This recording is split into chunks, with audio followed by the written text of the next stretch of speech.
John Duggan, a very good morning to you. Eoin and Johnny, how are we doing? All good. Welcome back from Shetland as well, by the way. Thank you. Nobody surprised by this, I don't think. Maybe like there was questions about the mental fortitude of the previous week and what was it, of the previous 13 times he'd been in the final pairing or something like that. He hadn't managed to get the business done. You said on the 5th of January this is going to be Rory McIlroy's year, so I dare say you're not one of those people who had massive questions about him going into Sawgrass. No, I've been watching golf a long time, and I really believe that natural talent in golf is everything. And if you can apply that generally from time to time, you're going to be better than the opposition just through sheer ability. And Rory McIlroy is probably the most talented golfer to emerge since Tiger Woods. He had 4 majors in the locker at the age of 25. He was expected to have double-digit number of majors. It hasn't happened, but that doesn't rule him out of the equation regarding winning big tournaments and then going through these waves of coming out of bad results and then going on a massive streak. So 6 tournaments this year, 6 top place finishes in the top 6. And the way he applied himself on Sunday was different. He seems to have got a lot of self-help in the last 6 to 7 months, read a lot of self-help literature. And you could see it through his demeanour, was a much more zen and calm. It's not the Ryder Cup McIlroy, can we hear you?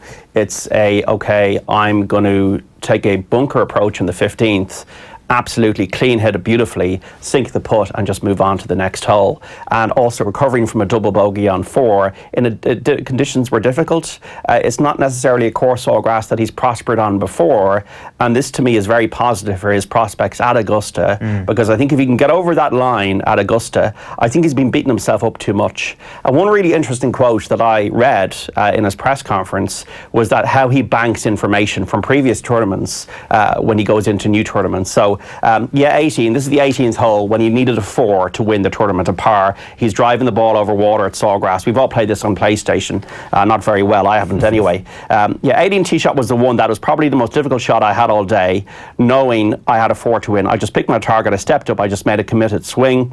And the way golf works, the way I've always done, this goes back to the Hong Kong Open in 2008. I had a chance to win there. I was really uncomfortable with the 18th tee shot all week.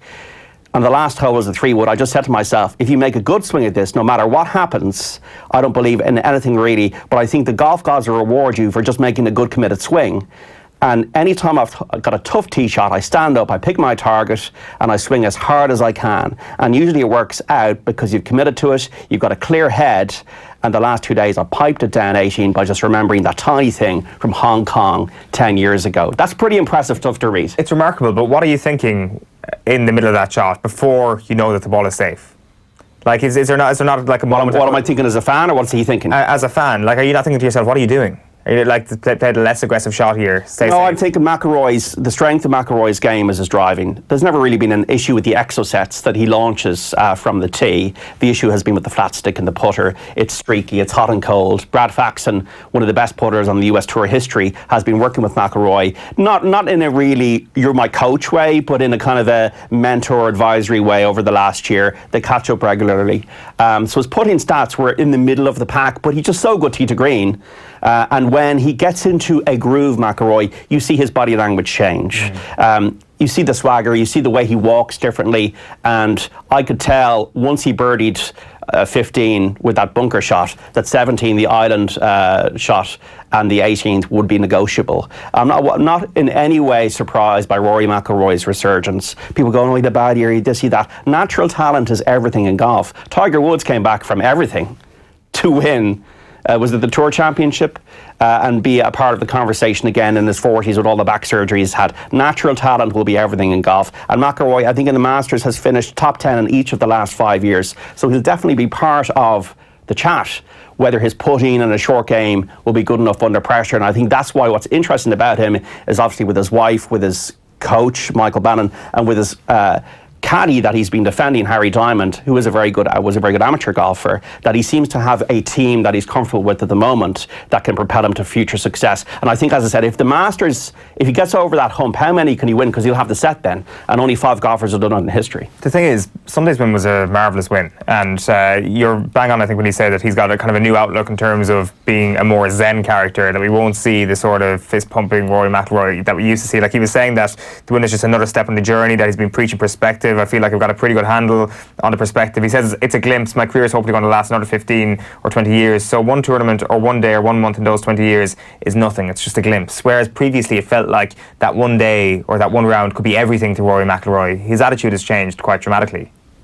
I think I read somewhere about him that he, if it was like the last day or the best day of his life, golf would not be part of that. I think he's been able to do in this instance. Now, whether the old demons might resurface or whatever around Augusta, we don't know.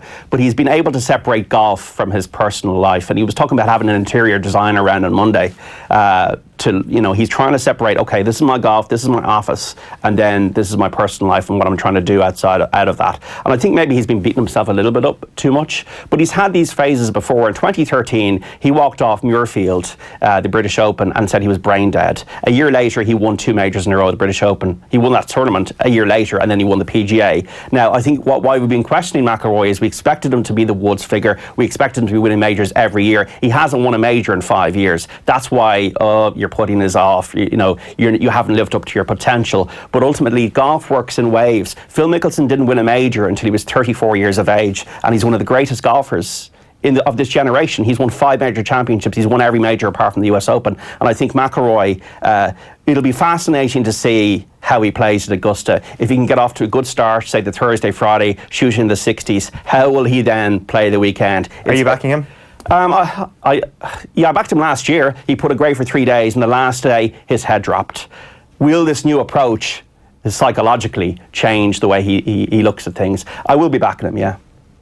Well, it's going to be a fascinating couple of weeks. It's going to be a brilliant Masters. But the thing is as well with Rory McIlroy, people who call him bottlers. What was your statistic there? That it's been a top 10 finish in the last 5 Masters consecutively. Yeah. Like to actually get yourself into that position, it's kind of like this. It's kind of like the parallel between the current Liverpool situation. Is it a bottle job if Liverpool don't win the Premier League? No, it's not. No, not this season. Getting yourself into the top 10 consistently in the Masters, is that really conducive to suggesting that somebody is a bottler? Personally, I don't think so at all. Well, Jim Furyk in 2003 won the US Open. He'd been in the top 10, I don't know, I backed him about 15 times, and then he won, and he played great as well, and so that was a great story. That could have been a great redemption story. But you even see like players like John Ram making mistakes. I don't know if you saw that viral with him and his caddy disagreeing over something, and then he put it in the drink.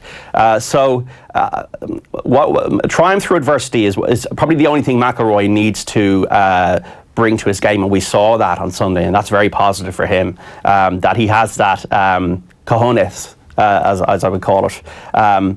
As I said to somebody, I think this morning, like that was the scallops. That was the scallops. The Masters is the steak. Maybe Port Royal should be the creme brulee, as somebody said to me on Twitter. Well, it's a fairly palatable couple of months coming up for Rory McIlroy there. Say, John Duggan, thanks a million for popping in.